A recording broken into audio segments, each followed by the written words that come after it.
জানিয়ে দিব এই মুহূর্তে আমাদের হাতে এসেছে বাংলাদেশের গুরুত্বপূর্ণ আপডেট সংবাদের শিরোনাম। শুরুতেই থাকছে একটা চাঞ্চল্যকর প্রতিবেদন। এবারে ঢাকা দিল্লির সম্পর্কে অস্থিরতা, ভারতীয় কূটনীতিকদের পরিবারকে ফেরত নেওয়ার সিদ্ধান্ত।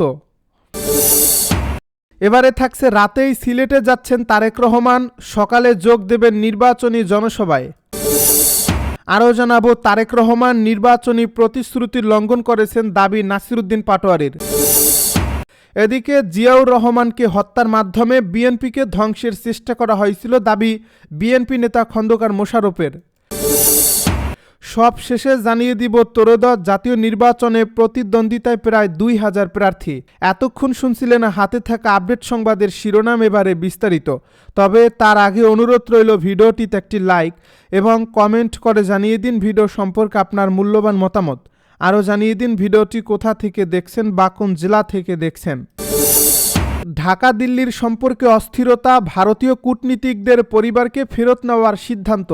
বাংলাদেশ ও ভারতের মধ্যকার বর্তমান কূটনৈতিক সম্পর্ক এক চরম উত্তেজনাকর পরিস্থিতির মধ্য দিয়ে অতিবাহিত হচ্ছে। গত 5 অগাস্টের রাজনৈতিক পট পরিবর্তনের পর থেকে দুই দেশের সম্পর্কের সমীকরণ দ্রুত বদলাতে শুরু করেছে। এরই প্রেক্ষিতে নিরাপত্তাজনিত উদ্বেগের কারণে বাংলাদেশে কর্মরত ভারতীয় কূটনীতিক ও কর্মকর্তাদের পরিবারের সদস্যদের সাময়িকভাবে দেশে ফেরত পাঠানোর সিদ্ধান্ত নিয়েছে ভারত সরকার। মঙ্গলবার রাতে ভারতীয় পররাষ্ট্র মন্ত্রণালয়ের একটি সূত্র নিশ্চিত করেছে যে নিরাপত্তার এই সতর্কতামূলক ব্যবস্থা নেওয়া হলেও ঢাকায় হাইকমিশন ও অন্যান্য কনসুলার মিশনগুলোর কার্যক্রম স্বাভাবিক ও কার্যকর থাকবে। সাম্প্রতিক সময়ে আইপিএল সম্প্রচার নিষিদ্ধ করা এবং ক্রিকেটারদের নিরাপত্তা ইস্যুতে বাংলাদেশের তোলা আপত্তির বিষয়গুলো ভারতের নজরে এসেছে।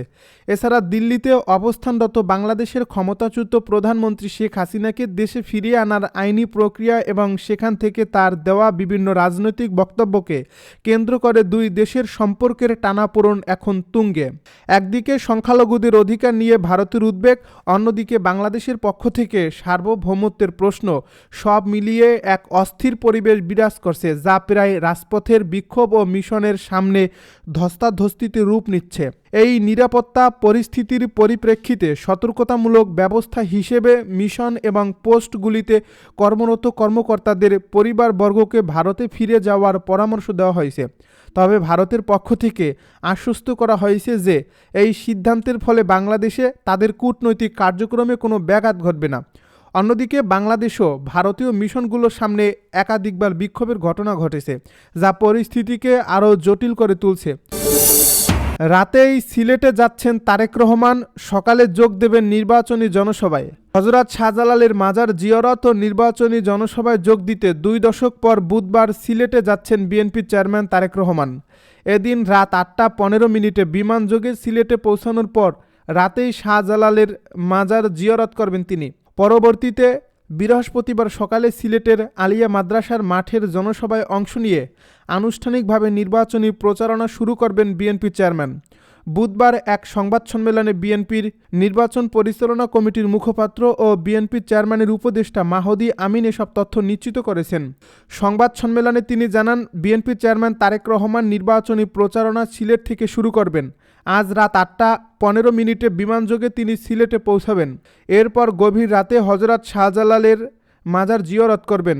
মাহদি আমিন জানান, বৃহস্পতিবার সকালে সিলেটের প্রথম নির্বাচনী জনসভায় যোগ দেবেন তারেক রহমান। এরপর পর্যায়ক্রমে মৌলভীবাজার, হবিগঞ্জ, ব্রাহ্মণবাড়িয়া, কিশোরগঞ্জ, নরসিংদী ও নারায়ণগঞ্জের জনসভায় অংশ নিয়ে ঢাকায় ফিরবেন। আর নির্বাচনী প্রচারণায় তারেক রহমানের সফর সঙ্গী হিসেবে থাকবেন ফ্যাসিবাদ বিরোধী আন্দোলনের দলের ত্যাগী নেতাকর্মীরা। তারেক রহমান নির্বাচনী প্রতিশ্রুতির লঙ্ঘন করেছেন দাবি নাসিরুদ্দিন পাটোয়ারির। রাজধানীর করাইল বস্তিতে বড় ভবন নির্মাণ করে সেখানে ছোট ছোট ফ্ল্যাট দেওয়ার প্রতিশ্রুতিকে নির্বাচনী প্রতিশ্রুতির লঙ্ঘন হিসেবে আখ্যা দিয়েছেন এনসিপির মুখ্য সমন্বয়ক নাসিরুদ্দিন পাটোয়ারি।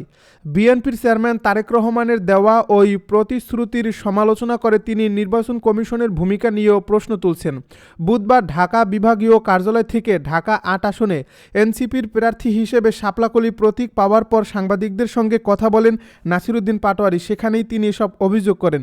নাসিরউদ্দিন পাটোয়ারি বলেন, তারেক রহমান করাইল বস্তিতে ফ্ল্যাট করে দেওয়ার প্রতিশ্রুতি দিয়েছেন, যা বাস্তবায়নযোগ্য নয়। এটিকে তিনি সরাসরি নির্বাচনী প্রতিশ্রুতির লঙ্ঘন বলে উল্লেখ করেন। তার বক্তব্যে বলা হয়, এ বিষয়ে নির্বাচন কমিশন নীরব ভূমিকা পালন করছে। এতে প্রশাসন ও বিএনপি একসঙ্গে কাজ করছে কিনা সে প্রশ্ন উঠছে। তারেক রহমানের ক্ষেত্রে এক ধরনের নীতি আর অন্যদের ক্ষেত্রে ভিন্ন নীতি অনুসরণ করা হচ্ছে বলেও অভিযোগ করেন তিনি। এ সময় বিএনপির ফ্যামিলি কার্ডসহ বিভিন্ন প্রতিশ্রুতিরও সমালোচনা করেন নাসিরউদ্দিন পাটোয়ারি। তিনি অভিযোগ করেন, বর্তমান নির্বাচন কমিশন হুদা রাকিব কমিশনের পথে এগোচ্ছে। বিএনপির পক্ষে একাধিক গণমাধ্যম কাজ করছে বলেও অভিযোগ তোলেন তিনি। তার ভাষ্য অনুযায়ী গণমাধ্যম দখল করা হয়েছে এবং অনেক গণমাধ্যম বিএনপির পক্ষেই ভূমিকা রাখছে। নিজের প্রার্থিতা প্রসঙ্গে নাসিরউদ্দিন পাটোয়ারি বলেন, দীর্ঘ লড়াইয়ের পর তিনি শাপলাকলি প্রতীক পেয়েছেন। প্রতীক বরাদ্দের ক্ষেত্রে নির্বাচন কমিশন তাদের সঙ্গে বৈষম্য করছে বলেও অভিযোগ করেন তিনি। জিয়াউর রহমানকে হত্যার মাধ্যমে বিএনপিকে ধ্বংসের চেষ্টা করা হয়েছিল দাবি খন্দকার মোশাররফের। বিএনপির স্থায়ী কমিটির সদস্য ও কুমিল্লা 1 আসনে বিএনপি মনোনীত প্রার্থী ডক্টর খন্দকার মোশাররফ হোসেন বলেছেন, শহীদ প্রেসিডেন্ট জিয়াউর রহমানকে পরিকল্পিতভাবে হত্যার মাধ্যমে বিএনপিকে ধ্বংসের চেষ্টা করা হয়েছিল। তারা বাংলাদেশকে হত্যা করতে চেয়েছিল, কিন্তু বেগম জিয়া তাদের চেষ্টাকে ব্যর্থ করে বাংলাদেশে বিএনপিকে সুপ্রতিষ্ঠিত করে গেছেন। বিএনপিকে জনগণের দলে পরিণত করেছেন। বিএনপি শুধু রাজনৈতিক দল না, বিএনপি এদেশের মানুষের আস্থার ঠিকানা। মঙ্গলবার সন্ধ্যায় কুমিল্লা দাউদকান্দিতে উপজেলা বিএনপি আয়োজনে শহীদ প্রেসিডেন্ট জিয়াউর রহমানের 90তম জন্মবার্ষিকী উপলক্ষে আয়োজিত আলোচনা সভায় প্রধান অতিথির বক্তব্যে তিনি সব কথা বলেন। মোশাররফ হোসেন বলেন, শহীদ প্রেসিডেন্ট জিয়াউর রহমান ঢাকা বিশ্ববিদ্যালয়ের একটি অনুষ্ঠানের আমার বক্তব্য শুনে আমাকে বিএনপির প্রথম ছাত্র বিষয়ক সম্পাদক করেছিলেন। এরপর থেকে তিনি আমাকে দলের বিভিন্ন পদে সম্পৃক্ত করে রেখেছিলেন। তিনি আরও বলেন, বিএনপির প্রতিটি নির্বাচনে আমি অংশগ্রহণ করলেও দলের প্রধান হিসেবে জিয়াউর রহমান বা বেগম খালেদা জিয়া কখনো আমার নির্বাচনী সভায় বক্তৃতা দিতে আসেনি। এবার শেষ বয়সে এসে আমি সৌভাগ্যবান যে আমি শুনছি আগামী 25 জানুয়ারি দলের চেয়ারম্যান তারেক রহমান দাউদকান্দি বিশ্ব রোডে আসছেন। দাউদকান্দি উপজেলা বিএনপির আহ্বায়ক এম এ লতিফ ভূঁইয়ার সভাপতিত্বে এবং সদস্য সচিব ভিপি জাহাঙ্গীর আলমের সঞ্চালনায় বিশেষ অতিথি হিসেবে বক্তব্য রাখেন বিএনপির কেন্দ্রীয় নির্বাহী কমিটির সদস্য ডক্টর খন্দকার মারুফ হোসেন। ত্রয়োদশ জাতীয় নির্বাচনে প্রতিদ্বন্দ্বিতায় প্রায় 2000 প্রার্থী। ত্রয়োদশ জাতীয় সংসদ নির্বাচনে 298টি সংসদীয় আসনে প্রতিদ্বন্দ্বিতা করবেন প্রায় 2000 প্রার্থী। এর মধ্যে বিএনপির প্রার্থী আছেন 285টিতে, আর জামায়াত ইসলামীর প্রার্থী আছেন 243টি আসনে। সংশ্লিষ্ট রিটার্নিং কর্মকর্তার কার্যালয় থেকে প্রথম আলো প্রতিনিধিদের সংগ্রহ করা তথ্য বিশ্লেষণ করে দলীয় প্রার্থীদের প্রতিদ্বন্দ্বিতার এ চিত্র পাওয়া গেছে। গতকাল মঙ্গলবার বিকেল 5টা ছিল প্রার্থিতা প্রত্যাহারের শেষ সময়। রাত 10টায় এই প্রতিবেদন লেখা পর্যন্ত নির্বাচন কমিশন কেন্দ্রীয়ভাবে প্রার্থিতা প্রত্যাহার সংক্রান্ত তথ্য জানাতে পারেনি। মোট কতজন প্রার্থিতা প্রত্যাহার করেছেন, কতজন প্রতিদ্বন্দ্বিতা করেছেন, কোন দলের কত প্রার্থী আছেন, সব তথ্য পাওয়া যায়নি। দলীয় সূত্রে বিএনপি ও জামায়াত ইসলামীর প্রার্থীর সংখ্যা জানা গেছে। আগামী 12 ফেব্রুয়ারি 300 সংসদীয় আসনে ভোট গ্রহণ করা হবে। একই দিনে হবে গণভোট। পাবনায় 1 ও 2 আসনের নতুন তফসিল অনুযায়ী আসন দুটিতে প্রার্থিতা প্রত্যাহারের সময় আছে 26 জানুয়ারি পর্যন্ত। বিভিন্ন জনমত জরিপের পূর্বাভাস বলছে, এবারের নির্বাচনে মূল প্রতিদ্বন্দ্বিতা হবে বিএনপি ও জামায়াত ইসলামীর মধ্যে। যুগপৎ আন্দোলনের শরিকদের সঙ্গে নির্বাচনে আসন সমঝোতা করছে বিএনপি। যে আসনগুলোতে ধানের শীষের প্রার্থী নেই, সেগুলোতে সমঝোতার ভিত্তিতে শরিকদের প্রার্থী রাখা হয়েছে। আবার অনেক আসনে দলীয় মনোনয়ন না পেয়ে বিএনপির নেতারা স্বতন্ত্র প্রার্থী হয়েছেন। অন্যদিকে জামায়াত ইসলামী সহ 10টি দল নির্বাচনী ঐক্য করছে। যেসব আসনে জামায়াত ইসলামীর দলীয় প্রার্থী নেই, সেখানে নির্বাচনী ঐক্যে থাকা শরিক দলের প্রার্থী আছে। এবারে নির্বাচনে প্রতিদ্বন্দ্বিতা করতে 478 জন স্বতন্ত্র প্রার্থী সহ মোট 2569 জন মনোনয়নপত্র জমা দিয়েছিলেন। রিটার্নিং কর্মকর্তার বাছাইয়ে বাদ পড়েন 723 জন। এর মধ্যে নির্বাচন কমিশনে 417 জন প্রার্থিতা ফিরে পেয়েছেন। সব মিলিয়ে 1,500-এর বেশি প্রার্থী নির্বাচনে থাকছেন বলে জানা গেছে। তবে প্রত্যাহার শেষে মোট প্রার্থীর সংখ্যা এই প্রতিবেদন লেখা পর্যন্ত নিশ্চিত হওয়া যায়নি।